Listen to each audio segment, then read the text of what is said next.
আসসালামু আলাইকুম, কেমন আছেন সবাই? আশা করি সকলেই খুব ভালো আছেন। শামীমাস কিচেনে আপনাদের সকলকে স্বাগতম। আজকে আপনাদের সাথে ইলিশের খুবই মজাদার আর ট্রেডিশনাল একটা রেসিপি শেয়ার করতে যাচ্ছি, সেটা হলো ইলিশ পোলাও। এইটা যে ভাই কি মজা, যদি না খান তাহলে বুঝতেই পারবেন না। আমার মনে হয় যারা ইলিশ প্রেমী আছে তাদের একবার হলেও এই রেসিপিটা ট্রাই করা উচিত। একদম সহজ করে আজকের রেসিপিটি দেখানোর চেষ্টা করেছি, আশা করি যে একবার দেখবে সেই পেরে যাবে। জিভে জল আসার মতো একটা রেসিপি, এই রেসিপিটা দেখলেই যেন জিভ থেকে জল পড়া শুরু হয়। তবে চলুন আর বেশি দেরি না করে মূল রেসিপিটি দেখে আসি। এইখানে একটা ইলিশ মাছ আমি নিয়ে নিয়েছি। এখন মাছটাকে ভালোভাবে কেটে ধুয়ে পরিষ্কার করে নিচ্ছি। মাছের সাইজ যত বড় হবে এটা খেতে কিন্তু ততই ভালো লাগবে।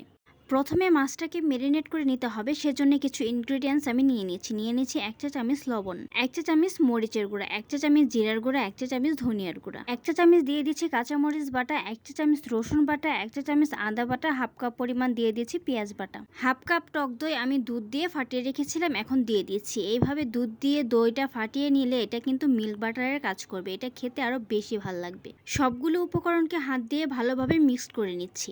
আমি এখানে 4টা মাছের পিস নিয়েছি। এখন মাছগুলো ভালোভাবে উল্টে পাল্টে মশলার সাথে মেরিনেট করে নিচ্ছি। এখন আমি মাছটাকে 30 মিনিটের মতো রেস্টে রেখে দিব। এদিকে কিন্তু চুলায় একটা কড়া বসিয়ে আমি পেঁয়াজগুলো বেরেস্তা করে নিচ্ছিলাম। পেঁয়াজগুলো কিন্তু আমার প্রায় বেরেস্তা করা হয়ে গেছে। পেঁয়াজ বেরেস্তা যখন এরকম হালকা কালার চলে আসবে তখনই কিন্তু নামিয়ে নিতে হবে, না হলে এটা বেশি করা হয়ে তেতো হয়ে যাবে। মাছটা রান্না করার জন্য চুলায় একটা কড়াই বসিয়ে দিয়েছি। কড়াইটা গরম হয়ে আসলে এখন দিয়ে দিচ্ছি পরিমাণ মতো তেল। পেঁয়াজ বেরেস্তা ভাজার যে তেলটা রয়েছে সেটাও কিন্তু দিয়ে দিয়েছি। তেলটা গরম হয়ে আসার পর দিয়ে দিচ্ছি জিরা ফোড়ন। মাছগুলো যে মেরিনেট করে রেখেছিলাম মাছগুলো উঠিয়ে রেখে সেই পেস্টটা এখন দিয়ে দিচ্ছি।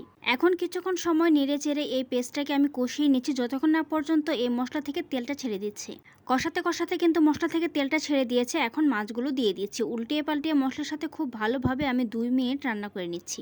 2 মিনিট আমি মাছগুলোকে কষিয়ে নিয়েছি। ইলিশ মাছ কিন্তু এমনিতেই খুব তাড়াতাড়ি রান্না করা হয়ে যায়। এখন মাছগুলো প্রপারলি রান্না হওয়ার জন্য পরিমাণ মতো পানি অ্যাড করে দিচ্ছি। নেড়ে চেড়ে মিশিয়ে নিয়ে ফ্লেভারের জন্য কয়েকটা কাঁচামরিচ অ্যাড করে দিচ্ছি। ঢাকনা দিয়ে ঢেকে 5 মিনিট রান্না করে নিব। 5 মিনিট রান্না করে নিয়েছি। একটা পার্ট কিন্তু আমার রান্না করা হয়ে গেছে। এখন সবগুলো মাছকে আমি আবারও উল্টিয়ে দিচ্ছি। মাছগুলো উল্টিয়ে দিয়ে আরো 5 মিনিট আমি রান্না করে নিচ্ছি। আরো 5 মিনিট রান্না করে নিয়েছি। মাছটা কিন্তু আমার প্রপারলি কুক হয়ে গেছে। এখন দিয়ে দিচ্ছি পেঁয়াজ বেরেস্তা। এখন ঢাকনা দিয়ে ঢেকে দমে 2 মিনিট রান্না করে নিব। দমে 2 মিনিট রান্না করে নিয়েছি। এটা হলো আমার ইলিশ পোলাওয়ের ইলিশের ফাইনাল লুক। এখন পোলাও রান্না করে নেব, সেজন্য চুলায় একটা কড়াই বসিয়ে দিয়েছি। এতে দিয়ে দিচ্ছি পরিমাণ মতো রান্নার তেল। তেলটা গরম হয়ে আসার পর দিয়ে দিচ্ছি জিরা, তেজপাতা, দারচিনি, এলাচ, গোলমরিচ, পেঁয়াজ কুচি। নেড়ে চেড়ে পেঁয়াজগুলোকে ভেজে নিচ্ছি। পেঁয়াজটাকে বেশি ব্রাউন কালার করে ভাজা লাগবে না, যখন একটু নরম হয়ে আসবে তখনই বুঝবেন এটা ভাজা কমপ্লিট। 500 গ্রাম পোলাওয়ের চাল আমি ভালোভাবে ধুয়ে পরিষ্কার করে রেখেছিলাম, এখন সেটা দিয়ে দিচ্ছি। এখন নেড়েচেড়ে 1 থেকে 2 মিনিট এর চালটাকে আমি ভেজে নিব। 2 মিনিট ভেজে নিয়ে ইলিশের যে গ্রেভিটা আছে সেটা দিয়ে দিচ্ছি। চাল ভাজার সময় যদি এই গ্রেভিটা দিয়ে ভেজে নেন তাহলে কিন্তু ফ্লেভারটা বেশি পাবেন। আর এইভাবেই কিন্তু অথেন্টিক ইলিশ পোলাওটা রান্না করা হয়। এখন নেড়েচেড়ে এই পোলাওয়ের চালটাকে আমি 4 থেকে 5 মিনিট ভেজে নিব। এই চাল ভাজার সময়টা কিন্তু খুবই ইম্পর্টেন্ট। যত ভালোভাবে চালটাকে ভেজে নিতে পারবেন পোলাওটা কিন্তু ততই ঝরঝরে হবে। চালটাকে আমি 5 মিনিট একদম ঝরঝরে করে ভেজে নিয়েছি। এখন এখানে গরম পানি আমি অ্যাড করে দিচ্ছি। অবশ্যই গরম পানিটা অ্যাড করবেন। এখানে আমি 500 গ্রাম চাল নিয়েছি, তার দ্বিগুণ পরিমাণ গরম পানি অ্যাড করে দিলাম। নেড়ে চেড়ে মিশিয়ে নিচ্ছি। এই পর্যায়ে আমি লবণটা চেক করে নিচ্ছি। আর দিয়ে দিচ্ছি পরিমাণ মতো আদা বাটা। নেড়ে চেড়ে মিশিয়ে নিয়ে ঢাকনা দিয়ে ঢেকে পানিটা শুকিয়ে আসা পর্যন্ত রান্না করে নিচ্ছি। এই পর্যায়ে চুলার ফ্লেমটা হাই রেখে রান্না করে নিতে হবে। পানিটা কিন্তু শুকিয়ে গেছে। এখন এখানে ফ্লেভারের জন্য দিয়ে দিচ্ছি কাঁচা মরিচ আর কিছু দিয়ে দিচ্ছি কিশমিশ। আমার মতো কে কে আছে যাদের কিশমিশ ছাড়া পোলাও খেতে একদমই ভালো লাগে না। আবারও ঢাকনা দিয়ে এটাকে আমি 10 মিনিট রান্না করে নিচ্ছি। 10 মিনিট রান্না করে নিয়েছি। এবার ঢাকনা খুলে ভালোভাবে উল্টে পাল্টে দিয়েছি। নিচের গুলো উপরে আর উপরের গুলো নিচে। পোলাওটা কিন্তু আমার 80% হয়ে গেছে। এখন আবারও ঢাকনা দিয়ে 5 মিনিট রান্না করে নেব। 5 মিনিট রান্না করে নিয়েছি। এখন আবারও ভালোভাবে উল্টিয়ে পাল্টিয়ে মিশিয়ে নিচ্ছি। মেশানো হয়ে গেলে এখান থেকে কিছু পোলাও আমি উঠিয়ে নিচ্ছি। ওঠানো হয়ে গেলে যে মাছগুলো রয়েছে সেটা আমি খুব সুন্দরভাবে সাজিয়ে দিচ্ছি।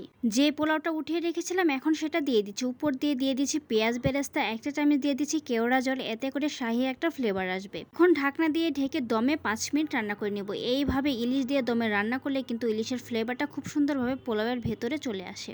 ইলিশ পোলাও রান্নাটা কিন্তু আমার কমপ্লিট। যখনই ঢাকনাটা খুলেছি ইলিশের গন্ধে পুরা রান্নাঘর আমার মোমো করছে। চলুন এবার আপনাদের সার্ভ করে দেখাচ্ছি। তৈরি হয়ে গেল খুবই মজাদার, একদম কম সময়ে অল্প উপকরণে ইলিশ পোলাও। ছুটির দিনে বা বিশেষ কোনো দিনে প্রিয়জনের জন্য বা পরিবারের জন্য তৈরি করে ফেলুন এই মজাদার ইলিশ পোলাও। অতিথি আপ্যায়নেও কিন্তু এই ইলিশ পোলাওটা আপনারা রাখতে পারেন, তারা খেয়ে আপনার প্রশংসা একদম পঞ্চমুখ হয়ে যাবে। তবে আর দেরি কেন, এখনই তৈরি করে ফেলুন এই মজাদার ইলিশ পোলাও। আজকের ভিডিওটি কেমন লেগেছে অবশ্যই জানাবেন। যদি ভালো লেগে থাকে লাইক কমেন্ট শেয়ার দিতে একদম ভুলবেন না। এইরকম নতুন নতুন ভিডিও পেতে আমার ফেসবুক পেজটি ফলো দিয়ে রাখেন। যদি ইউটিউব থেকে দেখে থাকেন চ্যানেলটি সাবস্ক্রাইব করে পাশে থাকা বেল আইকনটি অন করে দিন। ধন্যবাদ।